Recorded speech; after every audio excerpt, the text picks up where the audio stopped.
اللہ اللہ اللہ۔ ماہ جمادی الثانی ہمارے درمیان موجود ہے، اور اس ماہ مبارک میں حضور نبی کریم صلی اللہ تعالی علیہ وآلہ وسلم کی پیاری بیٹی حضرت سیدہ فاطمہ الزہرا رضی اللہ تعالی عنہا کا یوم ولادت بھی آتا ہے، لہذا اسی حوالے سے آج اپنے بیان میں ہم خاتون جنت حضرت بی بی فاطمہ رضی اللہ تعالی عنہا کے سیرت و کردار سے متعلق کچھ پیاری پیاری ایمان افروز باتیں سننے سنانے کی سعادت حاصل کریں گے۔ سرکار اعلیٰ حضرت علیہ رحمہ فرماتے ہیں، سیدہ طیبہ طاہرہ زاہدہ یعنی خاتون جنت پہ لاکھوں سلام۔ حضور نبی کریم صلی اللہ تعالی علیہ وآلہ وسلم کی 4 صاحبزادیاں تھیں، ان میں سب سے بڑی حضرت بی بی زینب رضی اللہ تعالی عنہا، دوسرے نمبر پر حضرت بی بی رقیہ رضی اللہ تعالی عنہا، تیسرے نمبر پر حضرت ام کلثوم رضی اللہ تعالی عنہا، اور چوتھے نمبر پر خاتون جنت بی بی فاطمہ رضی اللہ تعالی عنہا۔ اور یہ چاروں صاحبزادیاں حضرت ام المؤمنین خدیجۃ الکبریٰ رضی اللہ تعالی عنہا کے بطن مبارک سے تھیں۔ حضرت بی بی فاطمہ رضی اللہ تعالی عنہا کے سال ولادت کے بارے میں کچھ اختلاف ہے، لیکن راجح قول یہی ہے کہ حضور نبی کریم صلی اللہ تعالی علیہ وآلہ وسلم کے اعلان نبوت فرمانے سے 5 سال پہلے ماہ جمادی الثانی میں حضرت سیدہ بی بی فاطمہ رضی اللہ تعالی عنہا کی مکہ مکرمہ میں ولادت ہوئی۔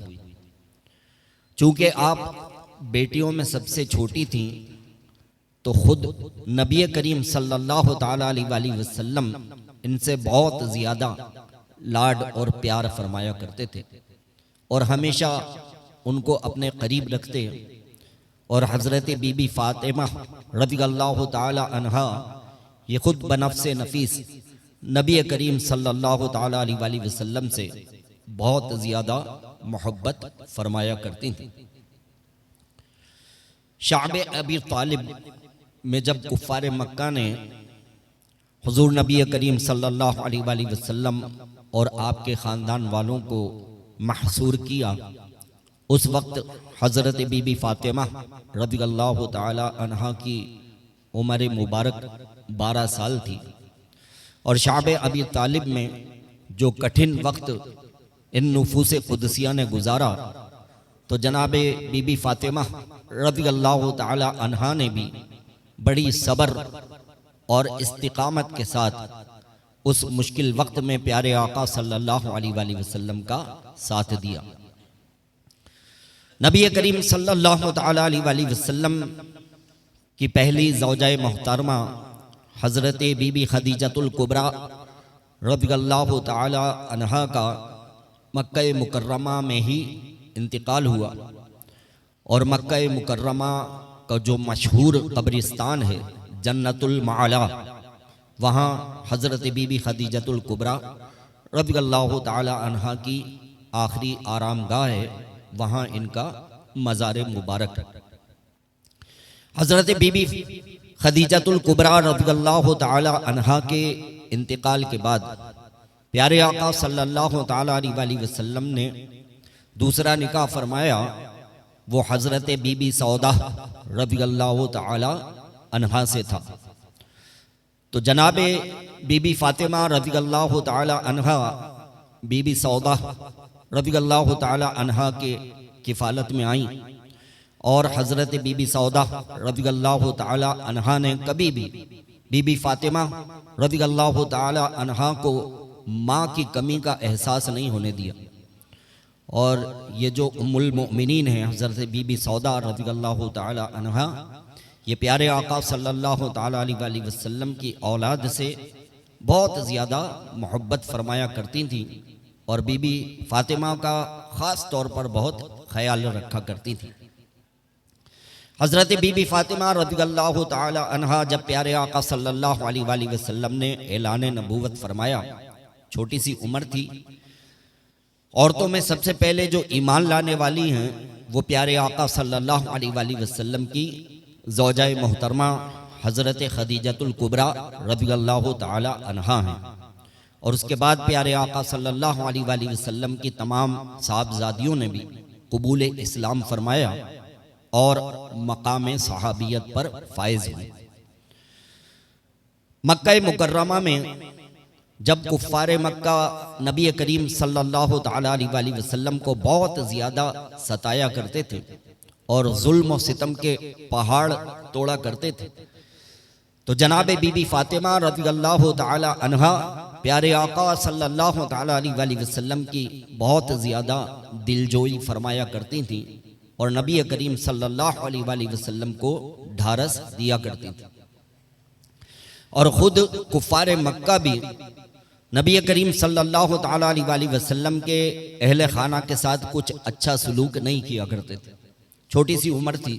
حضرت بی بی فاطمہ رضی اللہ تعالی عنہا کی،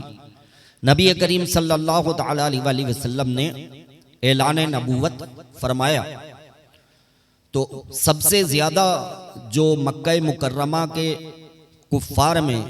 طیش میں آیا تھا وہ ابو جہل تھا۔ تو ایک مرتبہ حضرت بی بی فاطمہ رضی اللہ تعالی عنہا اپنے گھر سے باہر نکلی تو ابو جہل نے غصے میں حضرت بی بی فاطمہ رضی اللہ تعالی عنہا کے منہ پر اتنی زور کا تھپڑ مارا کہ بی بی فاطمہ رضی اللہ تعالی عنہا کی آنکھوں سے آنسو نکل آئے۔ آپ واپس گھر نہیں گئیں بلکہ قریب ہی ابو سفیان کا گھر تھا۔ بی بی فاطمہ رضی اللہ تعالی عنہا ابو سفیان کے گھر پر پہنچتی ہیں اور جا کر ابو سفیان سے جو ہے وہ ابو جہل کی شکایت کرتی ہیں کہ ابو جہل نے بلا وجہ میرے منہ پر تھپڑ مارا۔ تو ابو سفیان جو تھے تو یہ بھی غصے میں آ گئے، کہنے لگے اچھا چلو میرے ساتھ۔ ابو سفیان بی بی فاطمہ رضی اللہ تعالی عنہا کو لے کر کے اس جگہ پہنچے جہاں ابو جہل ایک کرسی پر بڑی شان سے بیٹھا ہوا تھا، اور آس پاس اس کے حالی موالی سب بیٹھے ہوئے تھے، اور بڑے جو ہے وہ تم تراق سے لوگوں کو اپنی جو ہے وہ یہ اس کارنامے کے بارے میں بتا رہا تھا کہ میں نے کس طرح فاطمہ بنت محمد کو آج تھپڑ مارا ہے۔ تو جب ابو سفیان وہاں پہنچے تو انہوں نے خود اپنے کانوں سے بھی سن لیا کہ ابو جہل اس طرح کی بکواس کر رہا ہے۔ تو ابو سفیان نے کہا کہ اے ابو جہل، تو نے اس بچی کو بلا وجہ میں تھپڑ مارا ہے، اب اس کا بدلہ دینے کے لیے تیار ہو جا، دونوں ہاتھ پیچھے کر لے، آج فاطمہ تیرے منہ پر تھپڑ مارے گی۔ تو ابو جہل جو تھا وہ بہت زیادہ تلملایا، لیکن ابو سفیان جو تھے یہ مکہ مکرمہ کے بہت بڑے سردار تھے۔ تو ابو سفیان نے جب کہا تو ابو جہل نے دونوں ہاتھ پیچھے کیے، اور بی بی فاطمہ رضی اللہ تعالی عنہا نے ایسی زور کا تھپڑ ابو جہل کے منہ پر مارا کہ ابو جہل جو ہے وہ کرسی سے نیچے گر پڑا۔ گھر پہ آ کر حضرت بی بی فاطمہ رضی اللہ تعالی عنہا نے جب پیارے آقا صلی اللہ علیہ وآلہ وسلم کو پورا واقعہ بتایا کہ بابا جان آج میرے ساتھ ایسا ہوا، اور ابو سفیان مجھے لے کر کے گئے تھے اور میں نے اپنا بدلہ لیا اور ابو جہل کے منہ پر تھپڑ مارا، تو پیارے آقا صلی اللہ تعالی علیہ وآلہ وسلم نے یوں ارشاد فرمایا کہ اے اللہ ابو سفیان کو ہدایت نصیب فرما۔ اور پیارے آقا صلی اللہ علیہ وآلہ وسلم کی یہ دعا تھی کہ اس دعا کی برکت سے فتح مکہ کے بعد قبول اسلام کرنے والوں میں ابو سفیان بھی شامل تھے۔ حالانکہ جب نبی کریم صلی اللہ تعالی علیہ وآلہ وسلم نے اعلان نبوت فرمایا تھا تو یہ ابو سفیان مخالفت میں بہت زیادہ پیش رہا کرتے تھے، اور جتنی بھی جنگیں ہوئی ہیں جنگ بدر، جنگ احد، جنگ خندق، تو اس میں یہ کفار کی طرف سے جو ہے وہ شریک ہوتے رہے اور بہت اسلام کی مخالفت کی ہے، لیکن پیارے آقا صلی اللہ علیہ وآلہ وسلم نے ایک مرتبہ ان کے لیے ہدایت کی دعا کر دی تو اللہ تبارک و تعالیٰ نے ان کی قسمت بدل دی، اور جب پیارے آقا صلی اللہ علیہ وآلہ وسلم نے فتح مکہ کے بعد عام معافی کا اعلان کیا تو ابو سفیان کا بھی دل پگھل گیا اور یہ بھی کلمہ پڑھ کر حلقہ بگوچے اسلام ہو گئے۔ تو مقام صحابیت پر فائز ہیں جناب ابو سفیان رضی اللہ تعالی عنہ، لہٰذا ان کی شان میں گستاخی کرنا جائز نہیں ہے۔ حضرت ابو سفیان رضی اللہ تعالی عنہ، ان کے بیٹے ہیں حضرت امیر معاویہ رضی اللہ تعالی عنہ، کاتب وحی ہیں، اور حضرت ابو سفیان رضی اللہ تعالی عنہ کی جو بیٹی ہیں حضرت بی بی حفصہ رضی اللہ تعالی عنہا، یہ پیارے آقا صلی اللہ علیہ وآلہ وسلم کے حرم مبارک میں شامل ہیں، ام المؤمنین حضرت بی بی حفصہ رضی اللہ تعالی عنہا۔ تو بہرحال پیارے آقا صلی اللہ تعالی علیہ وآلہ وسلم کی دعا کا یوں ظہور ہوا کہ ابو سفیان کو بھی بالآخر مرنے سے پہلے کلمہ پڑھنا نصیب ہو گیا۔ جب نبی کریم صلی اللہ تعالی علیہ وآلہ وسلم نے ہجرت فرمائی تو حضرت بی بی سودا رضی اللہ تعالی عنہا کو پیغام بھیجا کہ تم بھی میری بیٹیوں کو لے کر کے مدینہ منورہ آ جاؤ۔ تو چونکہ حضرت بی بی فاطمہ رضی اللہ تعالی عنہا حضرت بی بی سودا جو کہ ام المؤمنین ہیں، ازواج مطہرات میں سے ہیں، تو حضرت بی بی فاطمہ رضی اللہ تعالی عنہا ان کی زیر کفالت تھیں۔ حضرت بی بی سودا رضی اللہ تعالی عنہ پیارے آقا صلی اللہ علیہ وآلہ وسلم کی صاحبزادیوں کو لے کر مکہ مکرمہ سے مدینہ منورہ ہجرت فرما گئیں، اور جب پیارے آقا صلی اللہ علیہ وآلہ وسلم کو پتہ چلا تو نبی کریم صلی اللہ تعالی علیہ وآلہ وسلم بنفس نفیس مدینہ منورہ کے باہر تشریف لائے اور آ کر اپنی زوجہ اور اپنی بیٹیوں کا استقبال کیا۔ پیارے آقا صلی اللہ علیہ وآلہ وسلم اتنی جو ہے وہ محبت فرمایا کرتے تھے۔ حضرت بی بی فاطمہ رضی اللہ تعالی عنہا نے جنگ بدر میں بھی جو ہے وہ مجاہدین کے ساتھ شرکت کی، اور جنگ بدر میں مجاہدین کفار سے لڑ رہے تھے، اور پیچھے جو مدینے کی خواتین اور ان میں بی بی فاطمہ رضی اللہ تعالی عنہا شامل تھیں، یہ زخمیوں کو پانی پلا رہی تھیں اور زخمیوں کی مرہم پٹی کر رہی تھیں، اور زخمیوں کے ساتھ جو ہے وہ خیر خواہی کا معاملہ فرما رہی تھیں۔ تو حضرت بی بی فاطمہ رضی اللہ تعالی عنہا نے بنفس نفیس جنگ بدر میں بھی شرکت فرمائی۔ حضور نبی کریم صلی اللہ تعالی علیہ وآلہ وسلم کی شان اللہ تبارک و تعالی قرآن پاک میں یوں ارشاد فرماتا ہے، وَمَا يَنْتِقُ الْهَوَىٰ إِنْ هُوَ إِلَّا وَحْيٌ يُوحَىٰ۔ میرے حبیب کی شان یہ ہے کہ اپنی مرضی سے اپنی خواہش سے کوئی کلام کرتا نہیں ہے، یہ تو وہی کلام کرتا ہے جو اللہ تعالیٰ ان پر وحی فرماتا ہے۔ تو پیارے آقا صلی اللہ علیہ وآلہ وسلم اپنی مرضی سے اپنی خواہش سے کوئی بات نہیں فرمایا کرتے تھے، آپ کا ہر قول وحی الہی ہے، جو اللہ تعالیٰ نے آپ پر وحی فرمائی وہی آپ کلام فرمایا کرتے تھے۔ تو غور کیجئے کہ جس ہستی کا کوئی کلام بغیر حکم الہی نہ ہو تو اس کا کوئی کام بغیر حکم الہی کے کیسے ہو سکتا ہے۔ تو نبی کریم صلی اللہ تعالی علیہ وآلہ وسلم نے اپنی پیاری بیٹی حضرت بی بی فاطمہ رضی اللہ تعالی عنہا کے لیے جو زوج منتخب فرمایا، ان کی شادی کے لیے حضرت علی رضی اللہ تعالی عنہ کو جو پسند فرمایا، تو یہ بھی حکم الہی اور امر ربی ہے کہ اللہ تعالیٰ کے حکم سے ہی آپ نے حضرت علی رضی اللہ تعالیٰ عنہ کو اپنی پیاری بیٹی کے لیے شادی کے لیے منتخب فرمایا۔ پیارے آقا صلی اللہ علیہ وآلہ وسلم نے جب حضرت علی کو یہ خوشخبری سنائی تو جناب علی بہت خوش ہوئے۔ پیارے آقا صلی اللہ علیہ وآلہ وسلم نے کہا کہ اے علی، شادی کی اور نکاح کی تیاری کروں۔ بہت طویل واقعہ ہے، وقت کی قلت ہے تو میں اختصار کے ساتھ عرض کرتا ہوں۔ تو جناب علی رضی اللہ تعالیٰ عنہ نے شادی کی تیاری کی، اور جو آپ کے پاس سامان تھا اس میں زرہ تھی، ڈھال وغیرہ تھی، وہ بیچ کر جو ہے آپ نے اپنے نکاح کے انتظامات جو ہے وہ کیے۔ حضور نبی کریم صلی اللہ تعالی علیہ وآلہ وسلم نے خطبہ ارشاد فرمایا اور آپ صلی اللہ علیہ وآلہ وسلم نے نکاح پڑھایا، اور جناب علی رضی اللہ تعالی عنہ اور بی بی فاطمہ رضی اللہ تعالی عنہ کے درمیان یہ شادی کی تقریب جو ہے مسجد نبوی شریف میں منعقد ہوئی۔ شادی کے اگلے دن پیارے آقا صلی اللہ علیہ وآلہ وسلم کے چچا جناب سید الشہداء امیر حمزہ رضی اللہ تعالی عنہ یہ بارگاہ رسالت صلی اللہ علیہ وآلہ وسلم میں حاضر ہوئے اور آ کر کہتے ہیں کہ یا رسول اللہ صلی اللہ علیہ وسلم، علی میرا بھی تو بھتیجا ہے، علی میرا بھی تو بھتیجا ہے، یا رسول اللہ علی کا ولیمہ میں کروں گا۔ چنانچہ امیر حمزہ رضی اللہ تعالی عنہ نے ایک اونٹ نہر فرمایا، اور اونٹ نہر فرما کے مدینہ منورہ میں بڑی شان کے ساتھ حضرت علی رضی اللہ تعالی عنہ کے ولیمے کی جو ہے وہ تقریب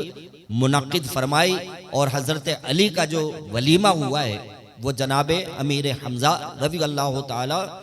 عنہ کی طرف سے تھا۔ حضور نبی کریم صلی اللہ تعالی علیہ وآلہ وسلم کی کئی احادیث مبارکہ ہیں جو کہ حضرت بی بی فاطمہ رضی اللہ تعالی عنہا کی جو ہے وہ شان میں ہے۔ پیارے آقا صلی اللہ تعالی علیہ وآلہ وسلم ارشاد فرماتے ہیں کہ فاطمہ تمام جنتی عورتوں کی سردار ہے۔ سبحان اللہ، دنیا میں ہی جنت کی نہ صرف یہ کہ بشارت عطا فرمائی، بلکہ جنتی عورتوں کی سرداری کا جو ہے وہ مجدہ جاں فضا بھی سنایا کہ میری بیٹی فاطمہ تمام جنتی عورتوں کی سردار ہے۔ تو سیدۃ النساء فی الجنہ، جنت کی تمام عورتوں کی سرداری کا منصب اور مقام پیارے آقا صلی اللہ تعالی علیہ وآلہ وسلم نے ان کو عطا فرمایا۔ روایتوں میں آتا ہے کہ میدان محشر میں جب سب جنتی جنت کی طرف جا رہے ہوں گے اور بی بی فاطمہ رضی اللہ تعالی عنہا کی جب سواری میدان محشر میں آئے گی تو اللہ تبارک و تعالی کی طرف سے ایک منادی یہ ندا کرے گا کہ اے اہل محشر کے لوگوں، سب اپنی نظروں کو جھکا لو، اے میدان محشر والو سب اپنی نگاہوں کو نیچا کر لو، سب اپنی نگاہوں کو جھکا لو کہ اس وقت فاطمہ بنت محمد کی سواری گزر رہی ہے اور وہ جنت میں جا رہی ہیں۔ تو یہ شان ہے حضرت بی بی فاطمہ رضی اللہ تعالی عنہا کی۔ حضور نبی کریم صلی اللہ تعالی علیہ وآلہ وسلم کے وصال حق کے بعد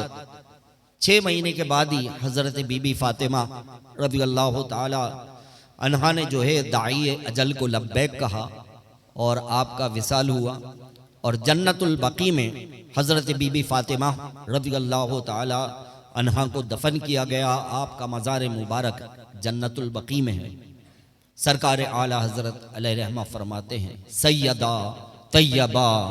طاہرہ زاہدہ یعنی خاتون جنت پہ لاکھوں سلام۔ اللہ تبارک و تعالی سے دعا ہے کہ ہمیں بھی ان نفوس قدسیہ کی کامل محبت نصیب فرمائے اور ہمارا شمار ان کے غلاموں میں فرمائے، اور میدان محشر میں بھی ہمیں ان کے غلاموں میں اٹھنا نصیب فرمائے۔ وآخر دعوانا ان الحمد للہ رب العالمین۔ اگر آپ کو یہ ویڈیو پسند آئی ہو تو اس ویڈیو کو لائک کریں، کامنٹس کریں، شیئر کریں اور میرے اس چینل کو سبسکرائب کریں۔ جزاک اللہ خیر۔